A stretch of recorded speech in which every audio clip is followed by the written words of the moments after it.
Hello, everyone, and welcome back to the Trumpet Daily radio show. We're back in the friendly confines of the Edstone studio on a very chilly afternoon. It's a bit of a cold spell this week, kind of drizzly rain, and the temperatures down in the upper 40s at night, and then through the 50s in the daytime. So for June, it doesn't feel like summer just yet, but and it'll warm up, I'm sure, and I'm sure it'll be a shock to our system when we spend some time in the United States here in the coming weeks.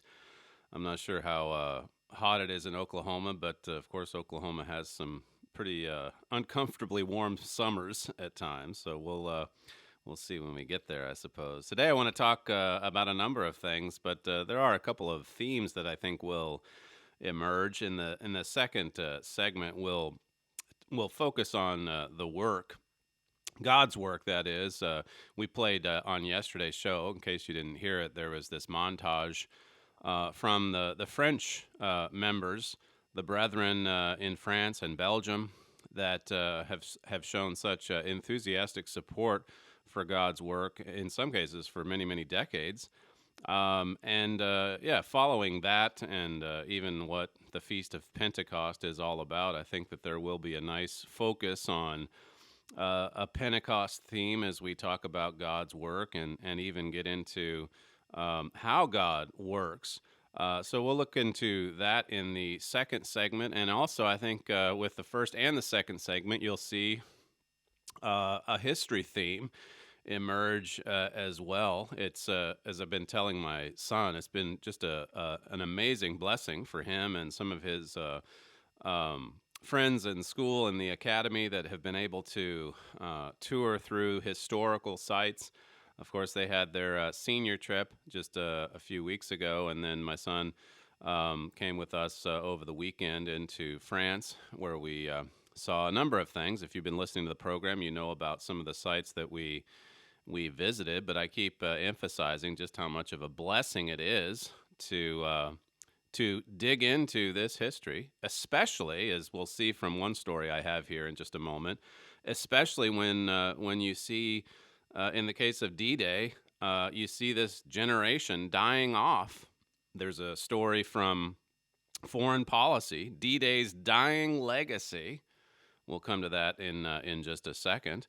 But let me begin with this story in Politico on Germany's military maneuvers. Here again, if you're grounded in history, you see this headline, you read the story, and it immediately should concern you, as you have high-ranking German officials. They're drawing up plans. Well, right now, I guess they're contemplating whether or not they're going to send a warship through the Taiwan Strait. But this breaks from what's been the norm since the close of World War II. Politico says high-ranking officials are contemplating sending a warship through the Taiwan Strait, joining the U.S. and France, and challenging Beijing's claims to what the West regards as an international waterway. It says if Chancellor Angela Merkel's government actually goes ahead, it will be a remarkable revision of its "we keep out of conflict" reflexes. Germany will be openly backing its allies in a strategy certain to be found provocative by the country's enforcers of non-combatant passivity. So again, you could look at this. If you're not grounded in history, if you know nothing about Bible prophecy, you could look at this and say, well, what's the big deal? They're just doing what the United States is doing. They're just doing what France is doing. But the mindset is changing. And that's brought out in this article. It talks about Germany's reluctance since World War II, Germany's reluctance to engage. But that's changing. That mindset is changing. And this is not a good thing, not if you understand history. It says a German official informed me of the Taiwan Strait plan last month. It says last week, a second German official, at my request, confirmed its discussion by the Defense Ministry. No firm decision was expected before the end of the summer, But then listen to this last statement. It says, there are German officials who want to combat the notion that the country is an irresponsible and non-committal ally. They want to step forward.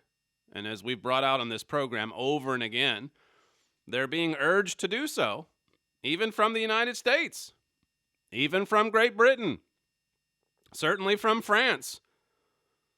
And so you have these high-ranking German officials. They want to combat this notion that we're passive.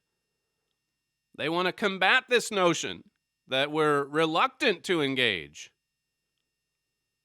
They want to change. They want to change in the mindset. And that's coming. Your Bible prophesies that change is coming. It's happening even now. Wait until the Daniel 8 man comes on the scene. But all of this, as people around the world continue on with their heads in the sand, they continue on in a deep sleep. This foreign policy piece, D-Day's dying legacy. It says the last survivors of the Normandy invasion and history's worst war are almost gone. How long will the international system they helped create survive them? It's a sobering warning here. It talks about how that there's not many of them left. That was something that was impossible not to see when you're at those many commemorations last week at D-Day. We were at Utah Beach, as I mentioned last week. I think the ceremony we attended, there were only 4 or 5 World War II veterans in attendance. There were quite a few more there at Omaha Beach with the group that listened to President Trump. But he said there at the beginning of his speech, he honored those veterans, and then he mentioned how many of them were there. This is what the president said last Thursday, clip 1. Today we remember those who fell, and we honor all who fought right here in Normandy.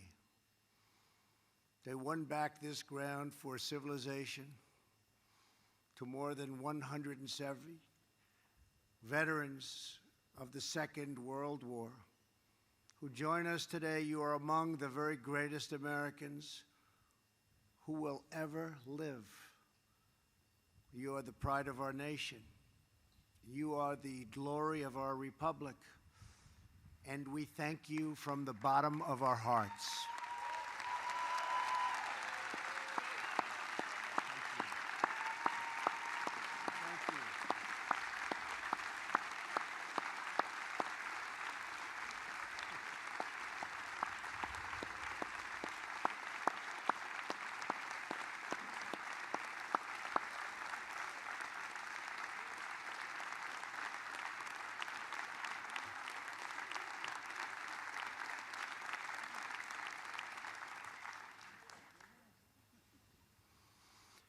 Here with you are over 60 veterans who landed on D-Day.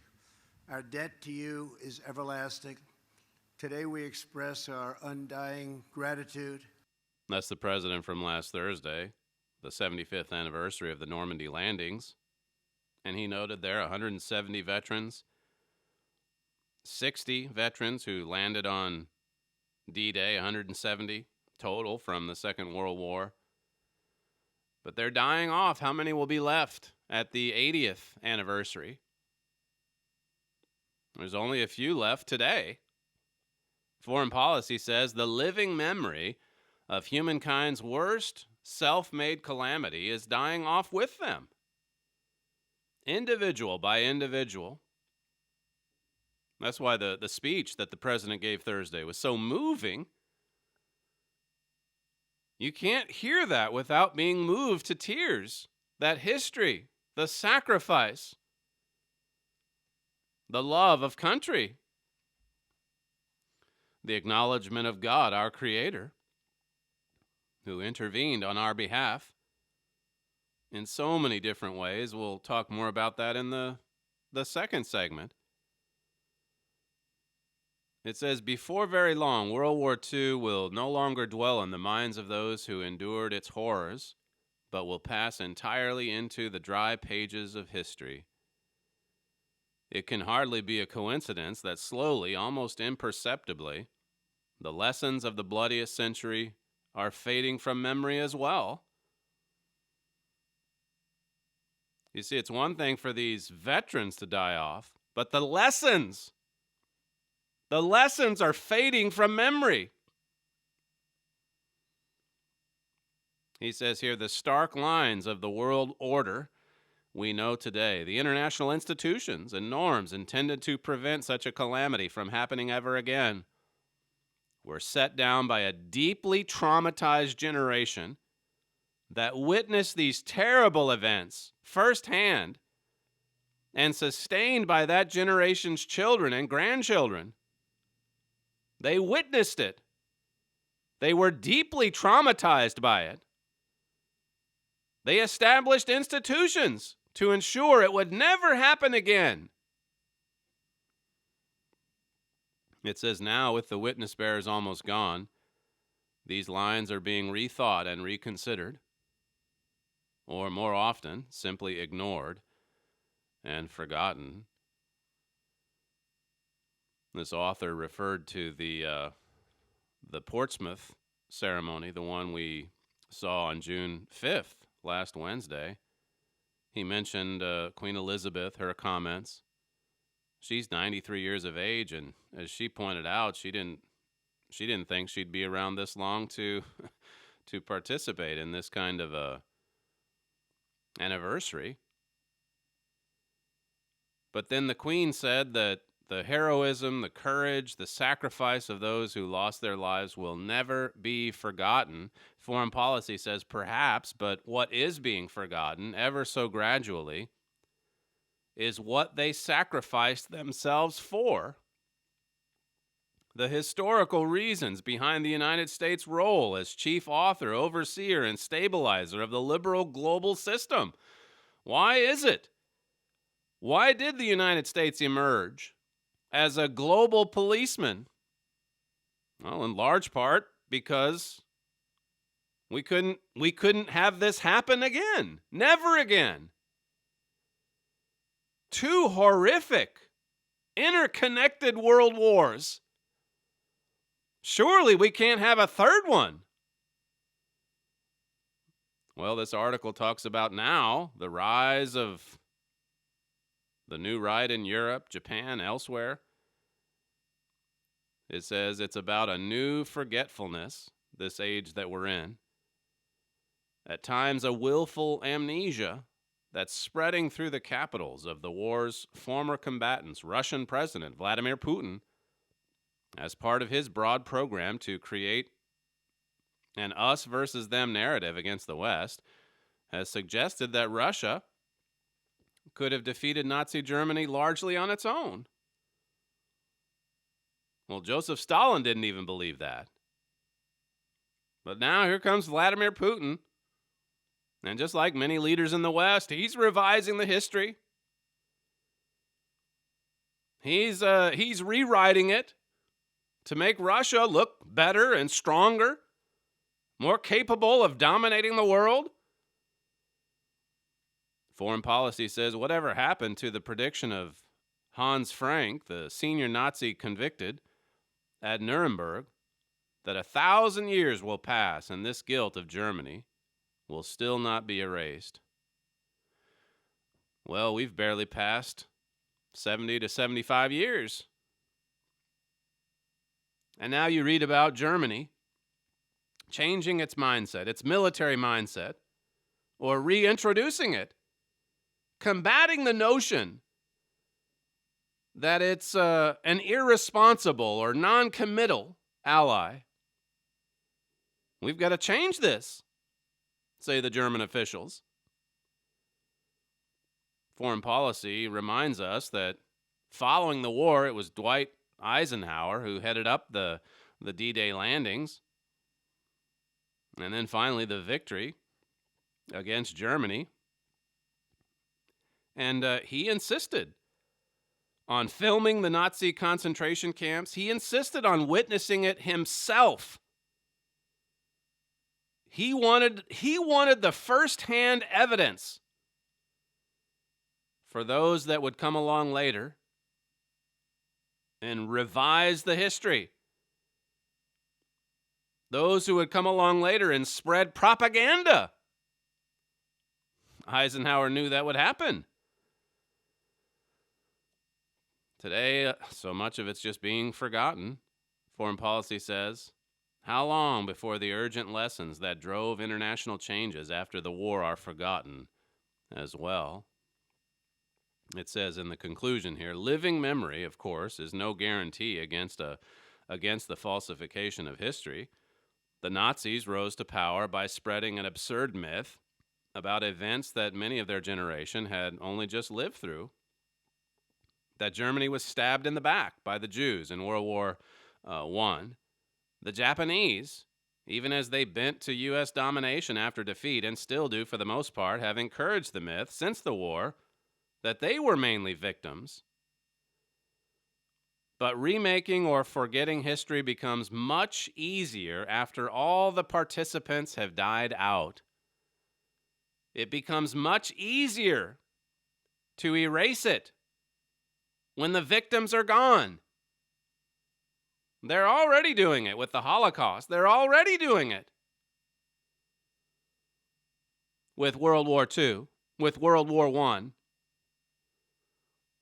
When the participants die out, well, the legacy, for far too many people, the legacy also is buried.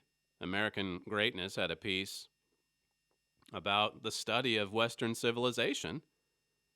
And it goes back and talks about how from the 60s on through to the 70s and 80s, the protesting that basically pushed Western civilization out of the university. And this is an older gentleman who went to college in the 1960s, explaining how the study of Western civilization was pretty much replaced with multiculturalism. It says here, this is his example. When I attended college in the 1960s, taking and passing the year-long course, this is speaking of, taking and passing the year-long course in the history of Western civilization was required for graduation. The point of that requirement was perfectly clear. Students were expected to be proficient with the major works of their civilization if they were to be awarded a degree. It says it was the mark of an educated person to know these things. Because it was a required course, it was taught by a senior professor in a large lecture hall with hundreds of students. The course was no walk in the park, he says. He's talking about in the 1960s. When I took the course, only one student got an A grade for the first semester. Students went down in wave after wave. Many dropped out of the course, planning to try again later. Others dropped out of school or transferred to another college or university. It was that difficult. It was that challenging. And yet no one complained. It was expected. It says student protests were all the rage on campus in those days, but nobody protested the Western Civ course, its contents, the difficulty involved, or the fact that it was required. Students evidently accepted the idea that studying the story of how we got here and who shaped that story was essential to becoming an educated person. Well, then he talks about these protests that came along later in the 1980s. Jesse Jackson leading one in 1987 against, I think it was Stanford, leading the way with the chants, hey, hey, ho, ho, Western Civ has got to go. The article says here, many of the faculty, after all, he's referring now back to the 1960s.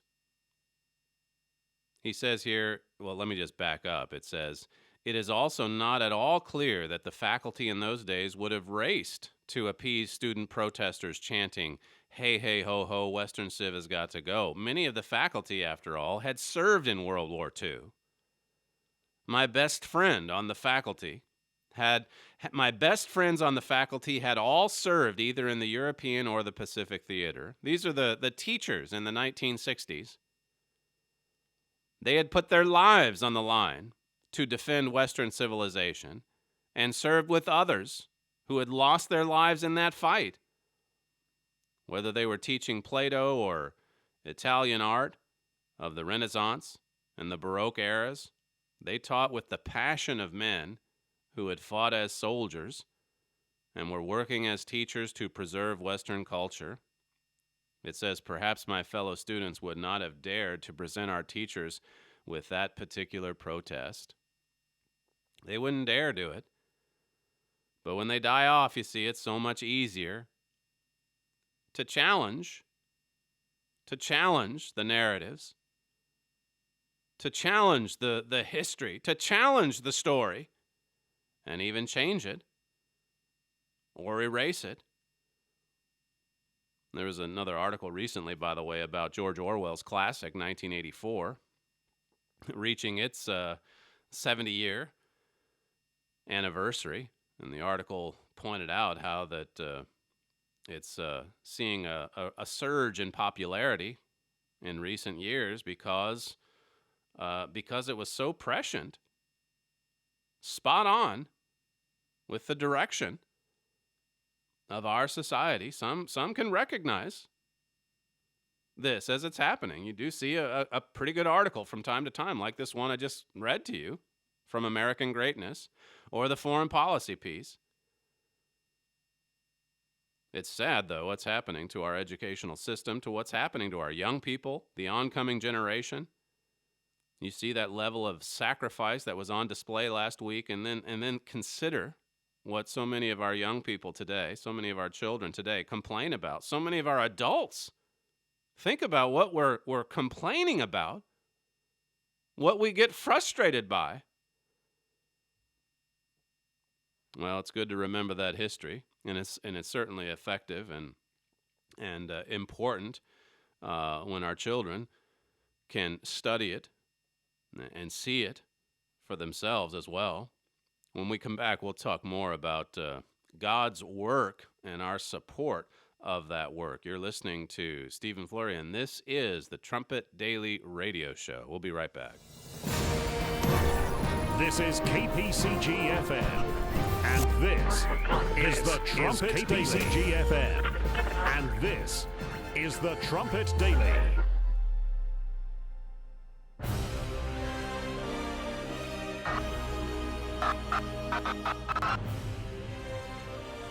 World War III is closer than you think. Terrorism and economic crisis is tearing Europe apart. The only nation that can lead Europe out of the mess is Germany. But Germany can't do it without a strong leader. Bible prophecy says they will get one. He will unite Europe in a new Holy Roman Empire. But it won't stop there. Every time Europe unites, war breaks out. Find out how it will happen again, one last time. Request a free copy of The Holy Roman Empire in Prophecy.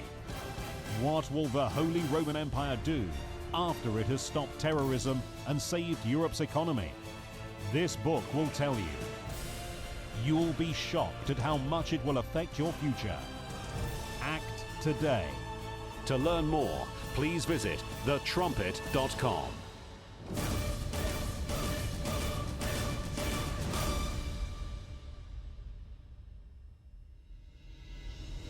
From the Philadelphia Church of God campus in Edstone, England, this is the Trumpet Daily program with Stephen Flurry. When we were talking to some of our French listeners, some of our brethren in France and Belgium on Sunday, and as I said, we played some of that audio for you on yesterday's program, but it was just an awesome thing to see how how fervent their passion and desire for supporting God's work really and truly is. Their hearts are in God's work. And when they talked about the work, when they talked about the French translations or the TV programs or what they're able to pick up from the English website, these are people that really are consuming everything that the work of God is producing. They're lending their support to this worldwide work. I emphasized the work and our support for it at the Cardiff campaign a little over a week ago, and that's the second evening of the two-night event. And I referred to God the Father and Jesus Christ and the fact that they work. Like Jesus said in John 5, my Father works hitherto, and I work. We're always working. In John 9 and verse 4, Jesus said, I must work the works of him that sent me. While it is day, the night comes when no man can work. Christ said, look, we've got to get the work done. Night is coming. There's coming a time when we won't be able to work. And so we really better get busy and do the work while we have the time. Finish this work while we have the opportunity to do so. Herbert Armstrong wrote a coworker letter. Of course, so many of his letters revolved around the work. There was a real sense of urgency in every message that he sent out to his readers. This one goes back to 1955. And in it, he's explaining something about God's work, something that, as he said, the co-workers and even the members of the church maybe didn't quite understand like they should have. How God works. He says, of course, God can just rain down money from heaven for us, so why doesn't he do it? You think of the many ways that God could finance this work. He's God, after all. He's the creator of the universe. There could be piles and piles of money that show up outside of headquarters today. But that's not the way God works. He doesn't do his work that way. He's working out a tremendous purpose here below. And we're part of that. We have a most important part in that divine purpose. Mr. Armstrong says, God is working out a very special purpose in you and in me as co-workers, as his instruments, through whom he, the very eternal, carries out his work. So here is God presiding over his family, presiding over the family business. And he's trying to get all of us as his instruments to do just a little bit more, to shoulder our burden, his burden, to become more productive, more efficient, more fruitful, to grow. He went on to explain in this letter that and he relies on several scriptures in doing so, how that God didn't intend for our Christian life to be a soft bed of roses, as he says in this article. He didn't say, when we counted the cost, God didn't say, look, you're not going to have any trouble. There's not going to be any concerns along the way. It's just going to be smooth and easy. It says here, God intended, ordained, that we should be confronted with continual problems, difficulties, troubles, that we should have to make constant sacrifices, learning to give up our own ways and wants, even some of our money, and the things we want to buy with it. Well, as I say, you can look at Matthew 7, verses 13 and 14. Straight is the gate. Enter you in at the straight gate. Narrow is the way. God's way of life is hard. It's challenging. It's difficult. It's fraught with troubles and tests and trials. Many are the afflictions of the righteous, But the thing of it is, as that same psalm brings out, God will deliver us out of them. And Paul said in 1 Corinthians 10 that we won't suffer, or God won't suffer us to be tempted above what we're able to bear.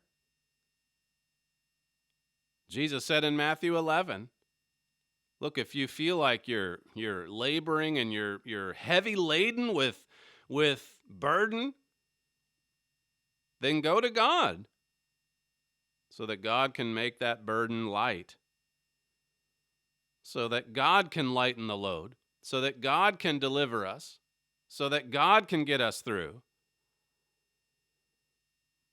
Going back to that coworker letter from 1955, it says, by its very nature, God's work must keep on growing.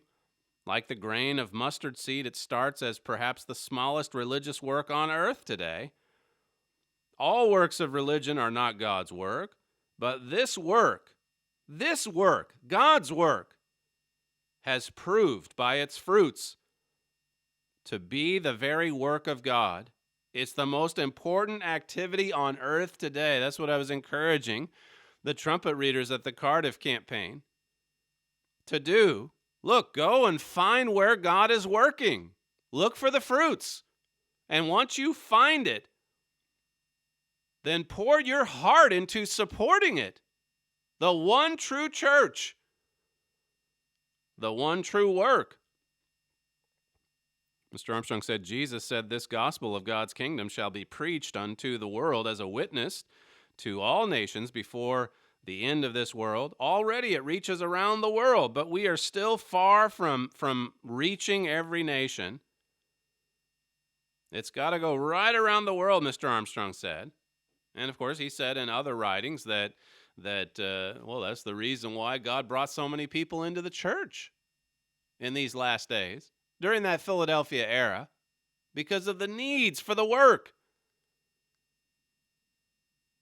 Tens of thousands of people, millions of plain truth readers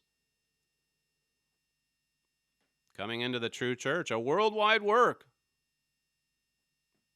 Now, the biggest membership, or the nation that had the most in terms of members, that's the United States, far and away the United States, and then Canada, and you go right down the line with Australia and Britain. I don't have the list in front of me.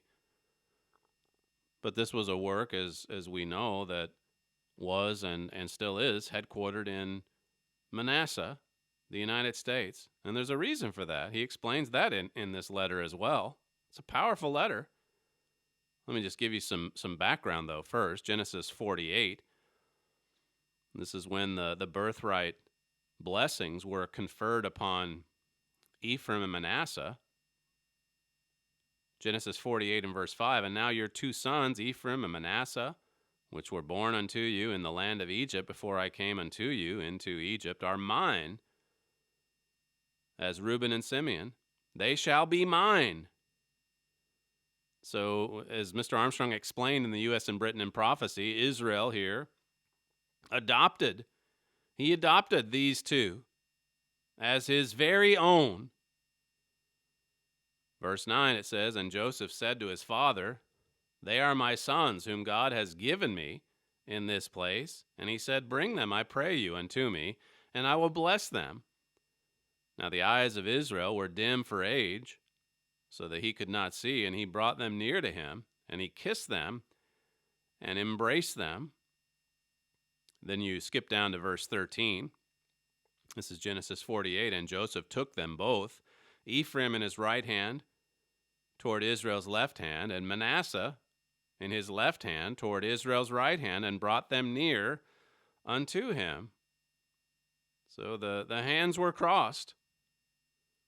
Verse 14, and Israel stretched out his right hand and laid it upon Ephraim's head, who was the younger, and his left hand upon Manasseh's head, guiding his hands wittingly, for Manasseh was the firstborn. And he blessed Joseph and said, God, before whom my fathers, Abraham and Isaac, did walk, the God which fed me all my life long, and to this day, the angel which redeemed me from all evil, bless the lads, and let my name be named on them, and the name of my fathers, Abraham and Isaac, and let them grow into a multitude in the midst of the earth. You can read a lot more about this in the United States and Britain in Prophecy. Let me just refer you again to the 1955 article where Mr. Armstrong said, notice Israel did not confer this blessing on just one, but on both. Bless the lads, he said. The blessing went upon them jointly. Let my name be named on them. That was part of the blessing. His name was Israel. And so who is Israel today? Well, obviously, it's the descendants of Ephraim and Manasseh. That's what your Bible says. Satan has blinded the world to this truth. Later on in the article, Mr. Armstrong said, thus it is that many of the prophecies about Israel or Jacob do not refer to Jews or to any of the nations that are today the descendants of the other tribes of Israel. Few indeed are the clergymen, theologians, or professed Bible scholars who know that today. Many refuse to know it. It says, together the descendants of these two lads, Ephraim and Manasseh, were to grow into a promised multitude, the nation and company of nations. These birthright blessings, they've been poured down upon our peoples jointly, the United States and Britain. Verse 18 here, it says, and Joseph said to his father, not so, my father, for this is the firstborn. Put your right hand upon his head. And his father refused and said, I know it, my son, I know it.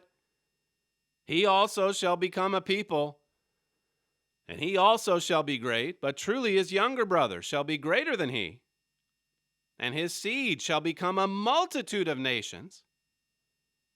So Ephraim, as we know, he went on to become greater because of the empire. The sun never set on that empire. Verse 20 says, and he blessed them that day, saying, in you shall Israel bless, saying, God make you as Ephraim and as Manasseh. And he set Ephraim before Manasseh. Just back up over to Genesis 35. Verse 11, it says, and God said unto him, I am God Almighty, be fruitful and multiply. A nation, there's Manasseh, and a company of nations shall be of you, and kings shall come out of your loins. Now you look at the history, here again, the history of these past 2 centuries. Riveting history, it should be. Fulfilled prophecy. Mr. Armstrong talks about this in that 1955 letter. He talks about it elsewhere, too. This is from January 1980, a Plain Truth magazine. It says, the big colony Ephraim was to lose was the United States, descended from co-birthright holder Manasseh. It says the United States became the one promised great nation. Britain became the great commonwealth of nations. Listen to this. Neither Great Britain nor America deserved the unprecedented wealth, greatness, and national power of Abraham's birthright. But God had promised it unconditionally to Abraham. It was conditional to ancient Israel. So we didn't deserve it, but God made this unconditional promise to Abraham. Here again, he says, though our 2 great peoples did not deserve it, God was bound and kept his promise. Yet, once God had fulfilled his promise to Abraham by giving us that national wealth, power, and greatness, it became conditional on us whether we should retain it. Notice that. Those birthright blessings in these latter days, they became conditional once we received them, because God fulfilled his promise. God poured out those blessings upon us.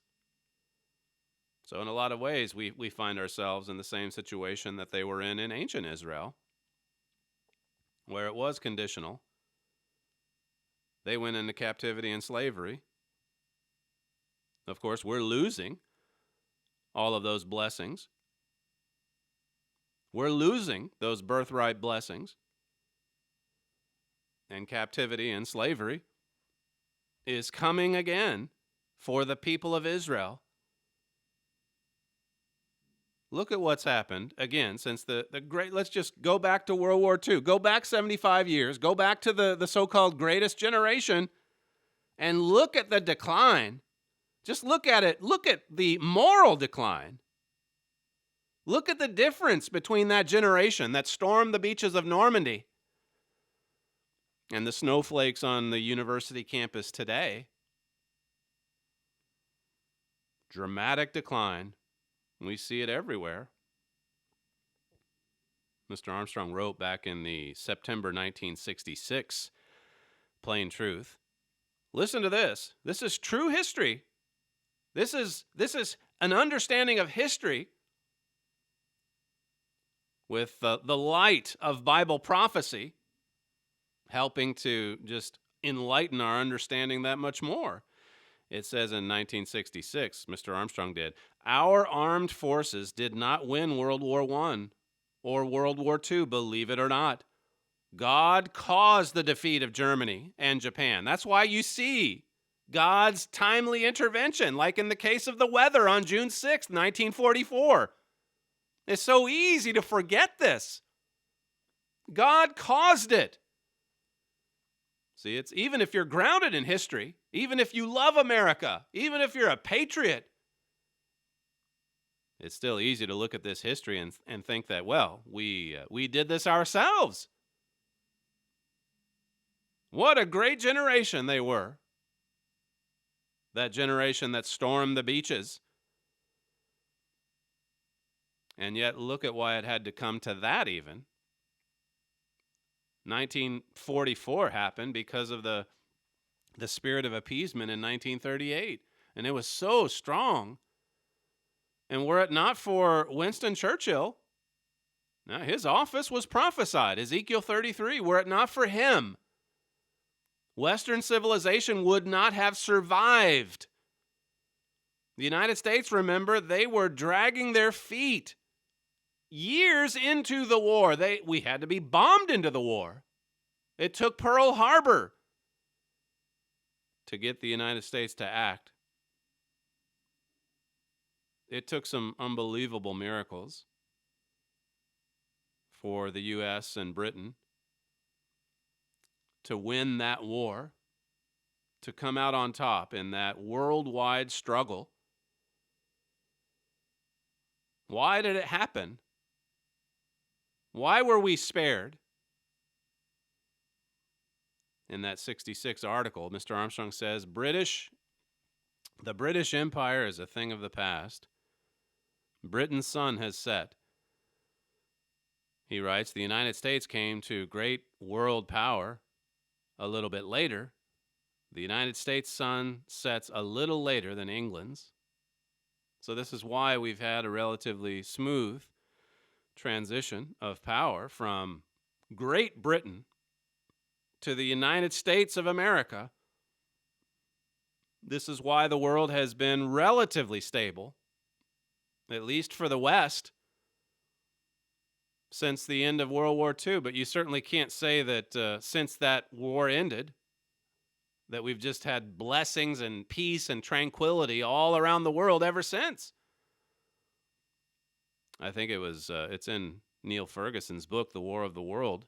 He estimates that there's something like 12 wars or civil wars or mass genocide, whatever it was, in the 20th century. 12 of them where there were over 1 million casualties. So it wasn't just World War I and World War II. But I want to focus more on the Second World War and why the United States and Britain prevailed. You heard what Mr. Armstrong said there. It was God who caused this to happen. Why did he cause it? Let me switch back to that 1955 letter. Mr. Armstrong says, now let me explain our present turning point. No other nation on earth today could finance such a huge undertaking except the United States. So keep in mind, in this coworker letter, he's talking about the work and how God works through human instruments. He could rain money down from heaven, but he doesn't do that. That's not the way he fulfills his purpose, his plan. He says, I want you to understand this. Why do you suppose God raised up his work here in America? The ancient birthright went to Ephraim and Manasseh jointly at first, but primarily to Ephraim. Ephraim, remember, was the great empire, the multitude of nations. Mr. Armstrong says we are actually Manasseh today. America, that is. The British are the birthright nation, Ephraim. Now, why didn't God raise up his work for these last days over in England? There's one very practical reason. God kept his great unconditional birthright promise. He made Britain and America the wealthiest, richest nations of all Earth's history. But today we're very near the end of this age. Already the British, who came up to world dominance and economic prosperity first, have reached and passed their zenith of up to of national prosperity, it says. Now the British are on the decline, both in world power and in economic dominance. He says today the British are not prosperous enough so that their people could, by God's system of tithes and voluntary free will offerings, finance such a powerful worldwide campaign as God's work must become today. He said in 1955, British money cannot carry the gospel to other nations around the world. But today, America has just reached the very pinnacle of its tremendous worldwide power and is soaring at the very height of economic prosperity, the greatest height ever enjoyed by any nation of any time or generation. He says, co-workers, do you suppose this is all just circumstance? Of course not. This is no accident. It's by God's design. God's behind this. God caused the Allies to come out victorious in World War II. As we read earlier, it says, you are far more prosperous today than you would be if this great nation of ours were not in such a wave of prosperity. Mr. Armstrong says, you co-workers are not the rich or the wealthy. I know. God's people seldom are. Usually they are among the more poor. But listen, God has made this nation so prosperous that even we people, whom God has called as co-workers together in this work, have far more money than we could have had or than we could have except for this national prosperity, which no other nation enjoys today. History has never seen something like this. And I think this is something to keep in mind even as we consider why the temporary resurgence. Saving America temporarily. We were in France over the weekend, and I think there's 2 shut-ins, and then 14 people coming from Belgium and France. 2 nations, 2 Western nations, Israelite nations. And that's all the people that we have there. And yet, as I said, they're very dedicated and loyal. Their hearts are in the work. And you cross the Atlantic, and of course, there's thousands. There's several thousand. There's tens of thousands of trumpet readers. Proportionally, that's the same way it was during the days of Mr. Armstrong. And there's a reason why the work is headquartered there. I want to just give you a short quote from Neil Ferguson's book, the one I just mentioned, The War of the World. But you get into his introduction here in this book, and it's almost like it's something Mr. Armstrong wrote. You'll remember him talking often about the paradox.